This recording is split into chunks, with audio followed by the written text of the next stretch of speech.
ರಾಜ್ಯದಲ್ಲಿ ಕಾಂಗ್ರೆಸ್ ಸರ್ಕಾರ ಜಾರಿಗೆ ತಂದಿರುವ 5 ಗ್ಯಾರಂಟಿ ಯೋಜನೆಗಳು ಮುಂದುವರಿಯುತ್ತವೆಯಾ ಅಥವಾ ಆರ್ಥಿಕ ಒತ್ತಡಕ್ಕೆ ನಡುವೆ ಸರ್ಕಾರ ಹೊಸ ತೀರ್ಮಾನ ಕೈಗೊಳ್ಳುತ್ತದೆಯಾ? ಮುಖ್ಯಮಂತ್ರಿ ಸಿದ್ದರಾಮಯ್ಯ ಮಂಡಿಸಲಿರುವ 2026ರ ಕರ್ನಾಟಕ ಬಜೆಟ್ ರಾಜ್ಯ ರಾಜಕೀಯದಲ್ಲಿ ಭಾರೀ ಕುತೂಹಲ ಮೂಡಿಸಿದೆ. ಜನಸಾಮಾನ್ಯರು, ಮಧ್ಯಮ ವರ್ಗ, ಆರ್ಥಿಕ ತಜ್ಞರು ಎಲ್ಲರ ಕಣ್ಣು ಈಗ ಬಜೆಟ್ ಮೇಲೆಯೇ ನೆಟ್ಟಿದೆ.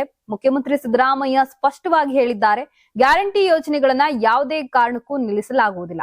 ಮಾರ್ಚ್ನಲ್ಲಿ ಮಂಡಿಸಲಿರುವ ತಮ್ಮ ದಾಖಲೆಯ 17ನೇ ಬಜೆಟ್ನಲ್ಲಿ ಈ ಯೋಜನೆಗಳಿಗೆ ಅಗತ್ಯ ಅನುದಾನ ಮೀಸಲಿಡಲಾಗುತ್ತೆ. ಆದರೆ ಆರ್ಥಿಕ ಸಮತೋಲನ ಕಾಯ್ದುಕೊಳ್ಳಲು ಕೆಲವು ಬದಲಾವಣೆಗಳು ಸಾಧ್ಯವೆಂಬುದು ಮಾತುಗಳು ಕೇಳಿಬರುತ್ತಿವೆ. ಸರ್ಕಾರ ಈಗ ಅನರ್ಹ ಫಲಾನುಭವಿಗಳ ಪಟ್ಟಿಯನ್ನ ಪರಿಶೀಲಿಸುವ ಕಾರ್ಯಕ್ಕೆ ಮುಂದಾಗಿದೆ.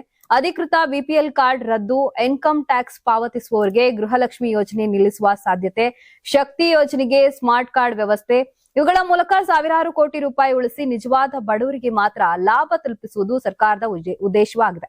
ಶಕ್ತಿ ಯೋಜನೆ, ಗೃಹ ಜ್ಯೋತಿ, ಗೃಹಲಕ್ಷ್ಮಿ, ಅನ್ನಭಾಗ್ಯ, ಯುವ ನಿಧಿ ಈ ಯೋಜನೆಗಳಿಗಾಗಿ ಸರ್ಕಾರ ವರ್ಷಕ್ಕೆ ಅಂದಾಜು 51,000ರಿಂದ 52,000 ಕೋಟಿ ರೂಪಾಯಿ ವೆಚ್ಚ ಮಾಡ್ತಿದೆ.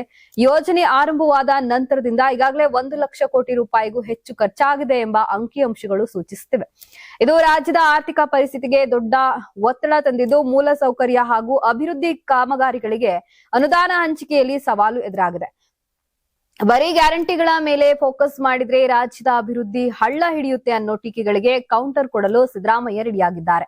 2026-27ರ ಬಜೆಟ್ನಲ್ಲಿ ಬ್ರ್ಯಾಂಡ್ ಬೆಂಗಳೂರು ಅಡಿ ಟ್ರಾಫಿಕ್ ಕಂಟ್ರೋಲ್, ಮೂಲ ಸೌಕರ್ಯಗಳಿಗೆ, ನೀರಾವರಿ ಪ್ರಾಜೆಕ್ಟ್ಗಳಿಗೆ ಮತ್ತು ಕಲ್ಯಾಣ ಕರ್ನಾಟಕದ ಅಭಿವೃದ್ಧಿಗಳಿಗೆ ಭರ್ಜರಿ ಪ್ಯಾಕೇಜ್ ಘೋಷಿಸುವ ನಿರೀಕ್ಷೆಯೂ ಇದೆ.